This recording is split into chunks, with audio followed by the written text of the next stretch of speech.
Well, hello, guys. Hey, thanks so much for being willing to measure your spiritual formation and to kind of contribute to my project. I just wanted to take a few minutes to explain my project so that everything was clear to you.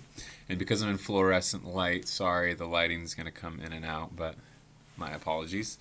But yeah, I'm doing a doctoral project, finishing my doctorate of ministry, and my actual project is researching the effects of mentorship on the spiritual formation of international students here at Corbin's campus. So I'm taking international students, this big pie, and I'm asking them to measure their spiritual formation for the whole year by taking a spiritual assessment or quiz 3 times, once in the fall, winter, and spring.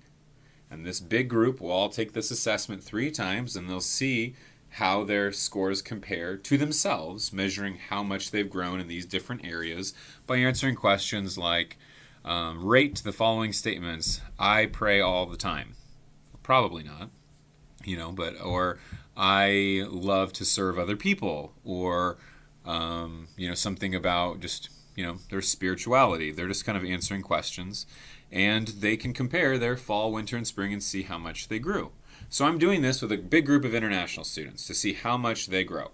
Well, in this pool of international students, about half of them I am mentoring. I'm meeting with them weekly. I'm having them in my home. I'm just, doing discipleship stuff with them, trying to help them grow, to see, when you compare the group that got discipleship to those who didn't have discipleship, to see who grew more and in which areas.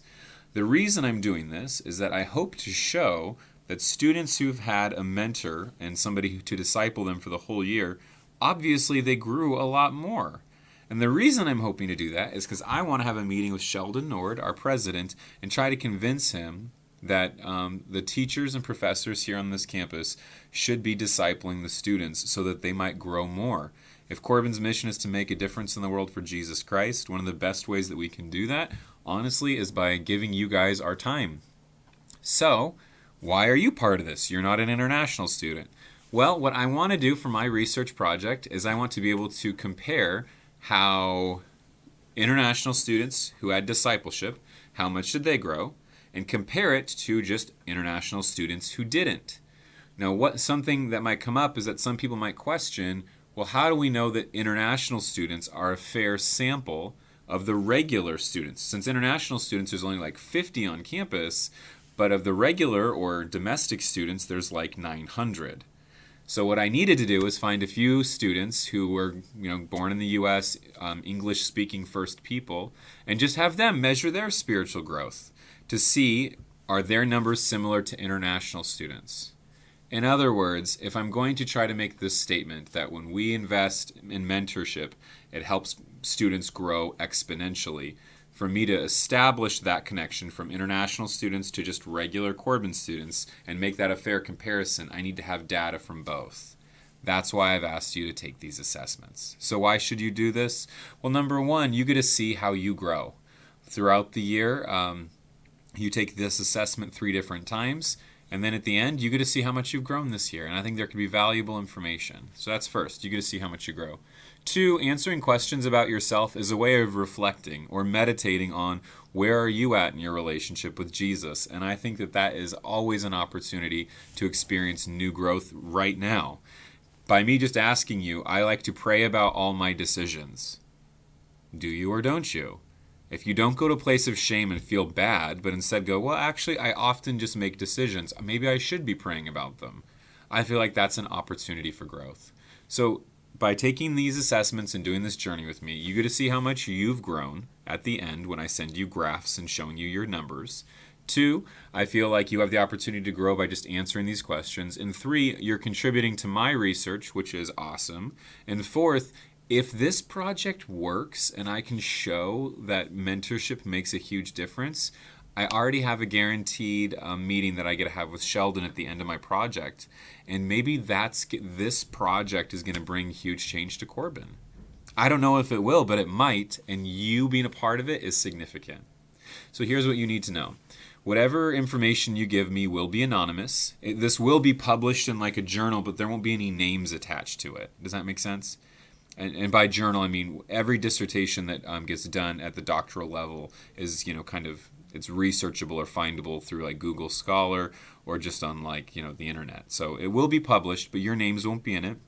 No one will see your information. When I look at the information to compare results, you'll have a name. Instead of having a name, you'll have like a coded number. So I won't even know what you said about yourself.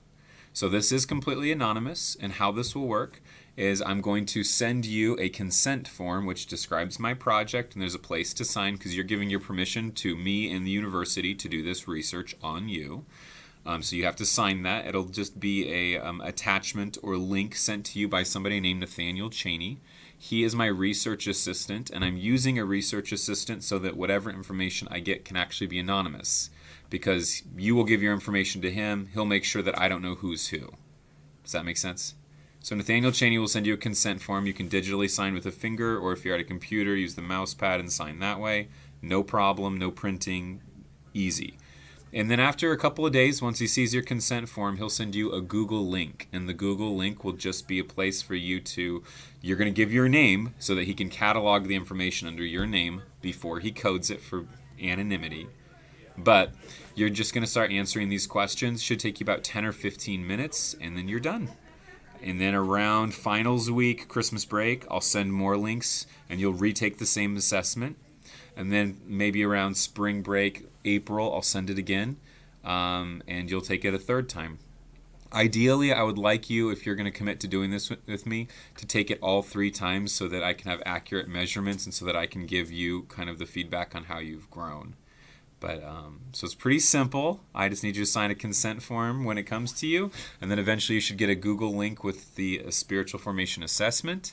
And that shouldn't take too much time, but your investment, I'm hoping, gives you a good picture of how you've grown for the year, the opportunity to reflect on your spiritual development right now. It's helping me out a ton, so thank you.